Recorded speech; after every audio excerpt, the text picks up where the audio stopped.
नमस्कार मंडळी, नवीन व्हिडिओमध्ये तुमचं स्वागत आहे. तर आज आहोत आपण एलएमध्ये आणि एलएमधून जाणार आहोत एक वेगळ्या विश्वात, म्हणजेच युनिव्हर्सल स्टुडिओला फिरायला. तुम्ही सुद्धा युनिव्हर्सल स्टुडिओबद्दल ऐकलं असेलच किंवा गेलाही असाल. मी आयुष्यात पहिल्यांदा युनिव्हर्सल स्टुडिओला आलो आहे. हा माझा अनुभव मी तुम्हाला सांगणारच आहे की मला युनिव्हर्सल स्टुडिओबद्दल काय वाटतं. चला तर मग सुरू करूयात एक जीव घेण्या प्रवासाला. युनिव्हर्सल स्टुडिओच्या भव्य गेटमधून आत गेल्यावरच एक वेगळं जग आहे असं वाटू लागतं. आपण चित्रपटामध्ये बघतो तेच जग आपल्या डोळ्यासमोर उभं राहतं.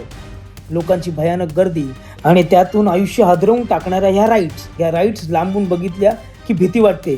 मग ह्यात बसल्यावर काय वाटेल आणि काय रिॲक्ट व्हाल याचा विचार तुम्हीच करा. जुरासिक पार्कच्या पहिल्या राईडचा अनुभव घेतल्यानंतर आम्ही निघालो दुसऱ्या राईडसाठी. दुसऱ्या राईडला आम्ही जाण्यासाठी सज्ज होतो. दुसरी राईड ही मारिओची होती. मारिओ म्हणजे तुम्ही लहानपणी गेम खेळला असालच. मारिओ गेम सेम तशीच ही राईड होती. चांगला अनुभव होता, चांगला एक्सपिरियन्स होता. लहान मुलांची स्पेशली ही राईड होती. मजा आली राईडला. लहान मुलंही खूप होते आणि त्यांनी खूप एन्जॉय केलं. आमच्यासोबत कोणी लहान मुलगा नव्हतं, आम्हीच लहान मुलांसारखं वागत होतो. ट्रान्सफॉर्मरची भयानक राईड करून झाल्यानंतर आम्ही निघालो पुढच्या राईडला, म्हणजेच हॅरी पॉटर राईडला. हॅरी पॉटरची राईड ही आमच्यासाठी खूप स्पेशल होती.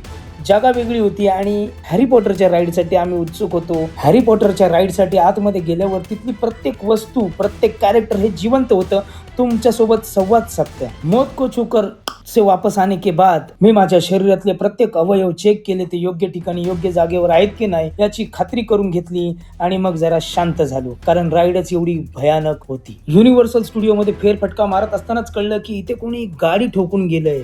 आपल्याला काय फोटोसाठी भयानक पोज देणाऱ्या मॅडम काय बाजूला होत नव्हत्या, त्यामुळे मीच माझा कॅमेरा फिरवला आणि दुसरीकडे निघालो. स्टुडिओ टूर म्हणजेच हॉलिवूडची टूर. हॉलिवूडच्या जगप्रसिद्ध सिनेमांचं शूटिंग इथेच झालं होतं आणि त्याचा सेट अजूनही तसाच तिथे आहे. हे एका चित्रपटाचं सबवे स्टेशन आहे. या सबवे स्टेशन मध्ये एक भयानक सीन घडलेला दाखवतात. सीन असा आहे की अचानक लाईट जातात आणि अचानक एक ट्रक तुमच्या अंगावर पडायला लागतो. तो ट्रक कसा येतो, कुठून येतो, काहीच अंदाजा लावू शकत नाही. असं वाटतं की आता आपण मरणार की काय, हीच भावना मनात येते. स्टेशनचा काही भाग तुटतो आणि अचानक खाली पडतो. तिथून भरदार वेगाने धावत येणारी ट्रेन, त्यातले प्रवासी मरतायत की काय असंच वाटतं. हा सगळा देखावा तुमच्या डोळ्यासमोर घडत असतो. हे असतं खोटं, पण आपल्याला असं जाणवतं की हे खरंच घडतंय की काय. अंगावर शहार येतात, भीती वाटते, भीतीदायक वातावरण होतं आणि अचानक कुठून तरी पाणी यायला सुरुवात होते. पाण्याचा फ्लो इतका असतो की कळत नाही की खोटं वाटणारं सेट अचानक खरं पाणी कुठून आलं. म्हणून मी तरी जास्त घाबरलो, कारण पळून जाण्यासाठी कुठलाच रस्ता नव्हता. एवढा जास्त फ्लो पाण्याने वाहून जातो की काय असं वाटायला लागलं. पण थोड्या वेळाने ते पाणीही शांत झालं आणि मी सुद्धा. युनिव्हर्सल स्टुडिओ असंच आहे. जादू, भीती, आनंद सगळं एकाच ठिकाणी, एकाच दिवशी, एकाच हृदयाच्या बीटवर आणि लक्ष वेधून घेणारी ती शांतता. तुम्ही बसलेले असता आणि अचानक स्पीकर मधून आवाज घुमतो, वेलकम टू वॉटर वर्ल्ड. क्षणभर वातावरण शांत आणि अचानक एक स्टंट कलाकार पाण्यातून उडी मारतो. जणू पाण्याचं जग तुमच्या डोळ्यासमोर जिवंत होतं. पाण्यावर वेगाने धावणारी ती जेट स्की आणि त्यावर बसलेला हिरो तुमच्या डोळ्यासमोरून इतक्या जोरात जातो की पाण्याचे तुषार तुमच्या हातावर आदळतात. लोक आनंदाने ओरडतात. तेवढ्यात वरच्या टॉवरवरून गोळीबार सुरू होतो.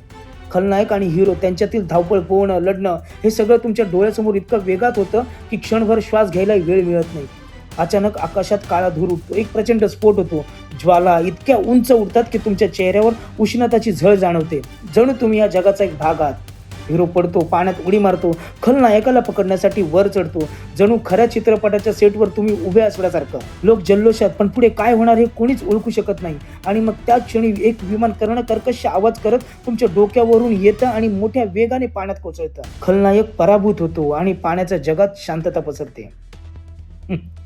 वॉटर वर्ल्ड म्हणजे फक्त शो नाही, एक पाण्याने भरलेली युद्धभूमीच. मित्रांनो, व्हिडिओ आवडला असेल तर लाईक करा, शेअर करा आणि सबस्क्राईब करायला विसरू नका.